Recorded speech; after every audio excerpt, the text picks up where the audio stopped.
And hello to you, and welcome to the Richard Nichols Podcast, the personal development podcast series that's here to help inspire, educate, and motivate you to be the best you can be. I'm psychotherapist Richard Nichols, and this is episode 207.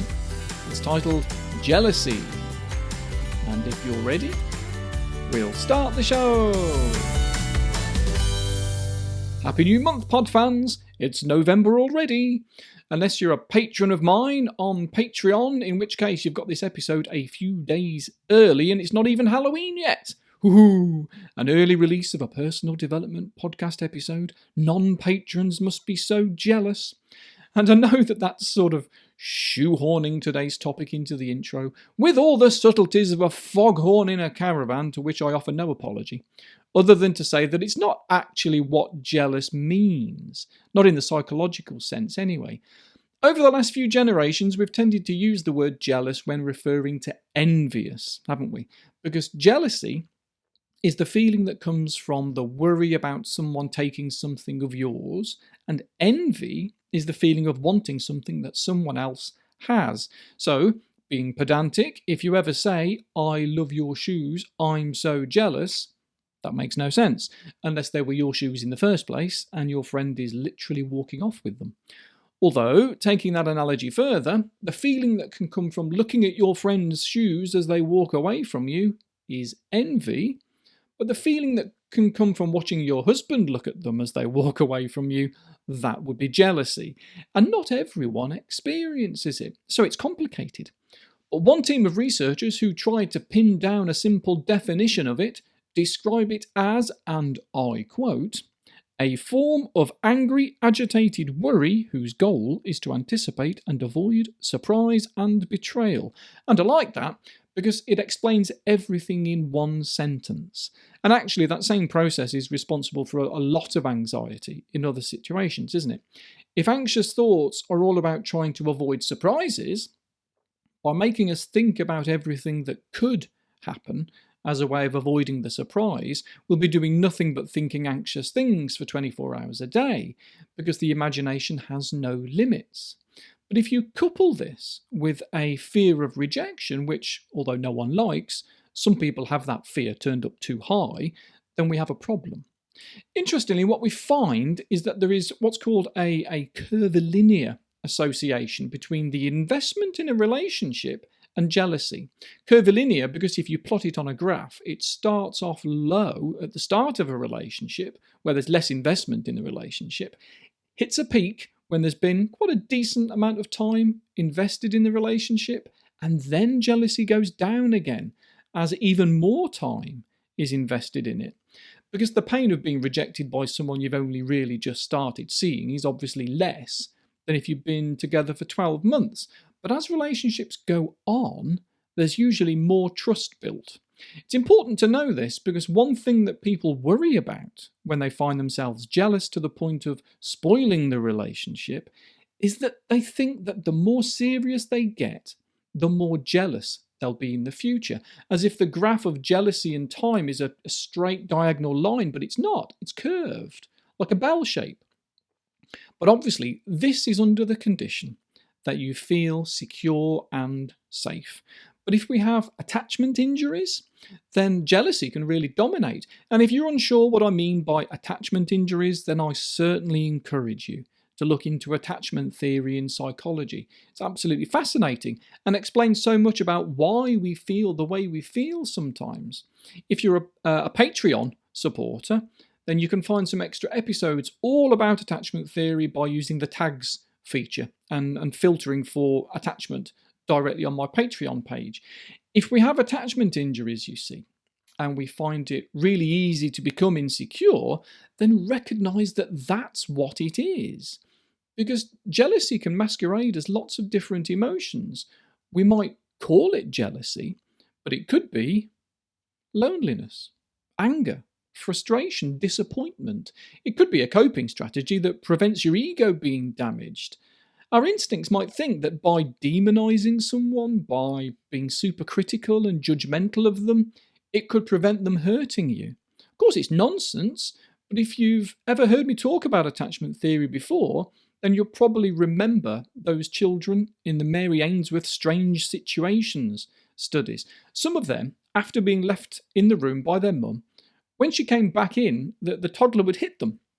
How dare you leave me? How dare you abandon me? Thinking, if I punish you, you will never hurt me again.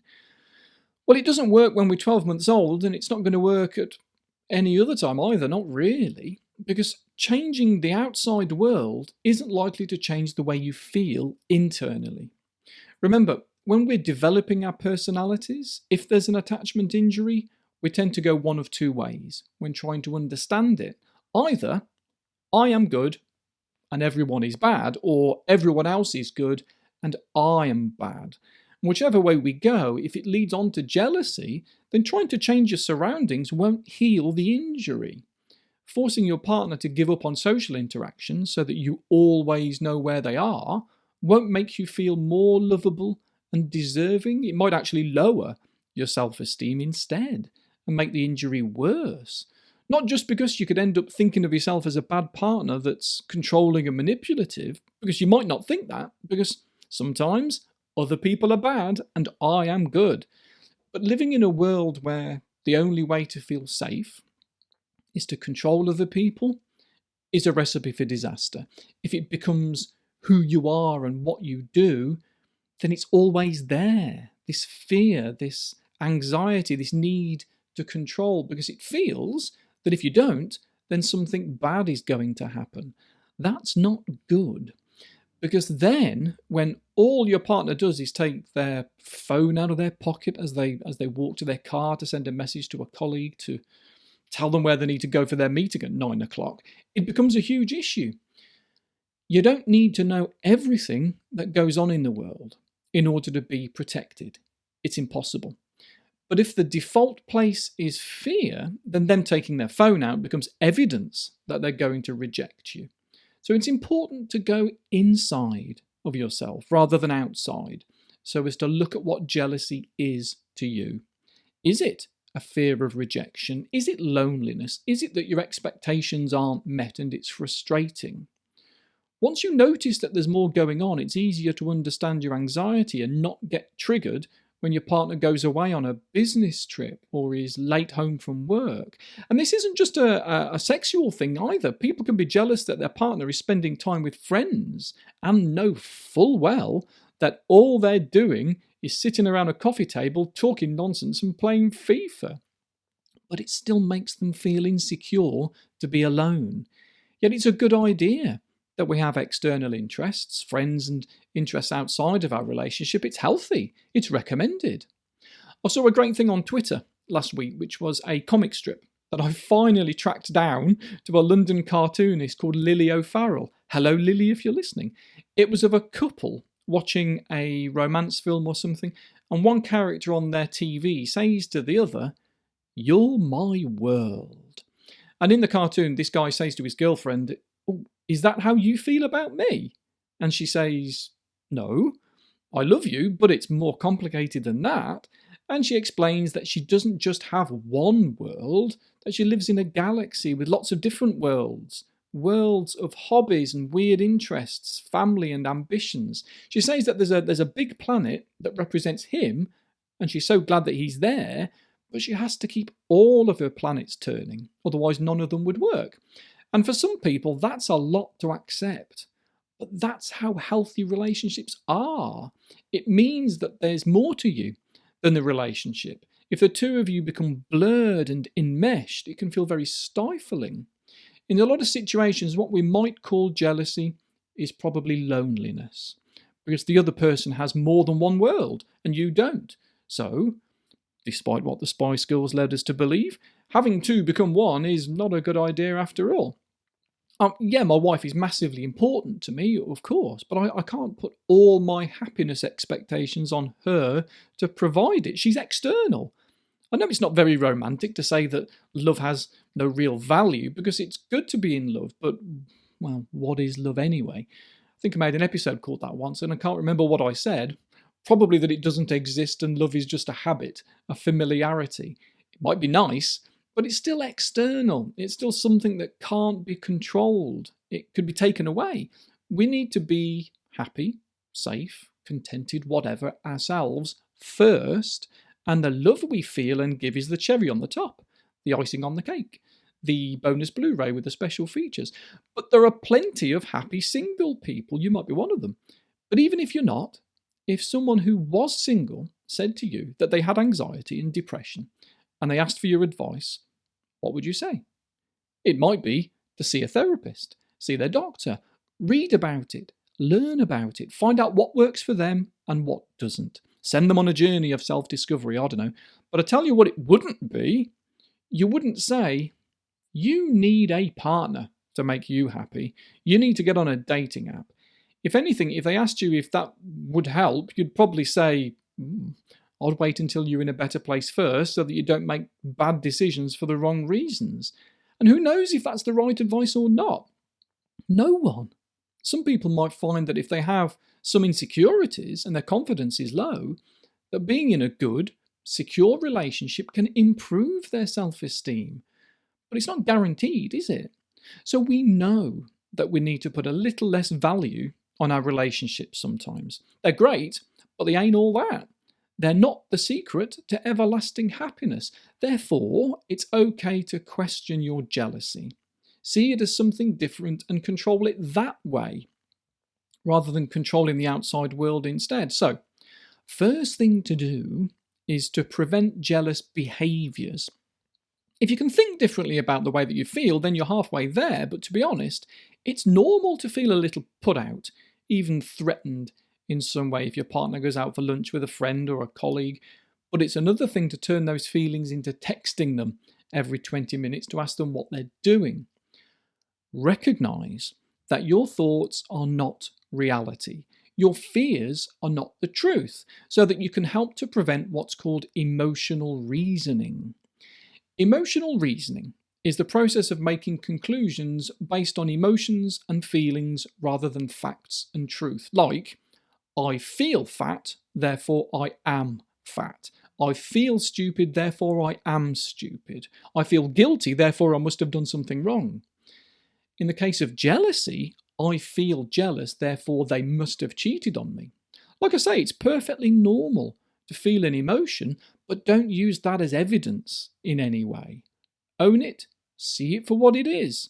I'd much rather the process was, I feel threatened by this, rather than they're cheating on me. I feel threatened by this, you can do something with. They're cheating on me, you can't do anything with when they're not. So in the absence of unexpected empty condom packets lying about the place, which did happen to me once actually in an ex-girlfriend's glove box, and I was still too naive to question her. What a silly boy. Anyway, in the absence of empty condom packets in your partner's glove box, let's assume that they're not cheating on you, and the only thing to control are the thoughts and feelings you have. The only thing that's true is how you feel. I feel vulnerable is the truth. They're going to abandon me isn't. So the answer to curing jealousy isn't as simple as taking a pill every day or having it surgically removed. It's deeper than that. It's about self-awareness. The cure for jealousy is to be more self-aware, more in touch with the real you, not the you that you want to be or the you that you project, but the you that you are right now, and then you can take the steps needed to become the you that you want to be. Anyway, time's up for today. Thank you for listening or watching. I've recently moved house, so I've got myself a proper office now, rather than recording podcast episodes in a dining room. So I've been able to switch my camera on when I record these episodes, and I'll upload them to YouTube for you to have just another way of listening. I've been uploading them without video to YouTube for a while now, just a static image with a podcast playing, but it's a bit boring without a real human face, isn't it? Episodes are on YouTube for a couple of different reasons, and hopefully people can find them useful. YouTube provides a transcript of the show, you see, for the hard of hearing, and even translates them into different languages for you too. It's artificial intelligence, so it's probably not perfect, but if I get more patrons on Patreon, I'll be able to pay someone to do it, to translate it and do all those things properly one day.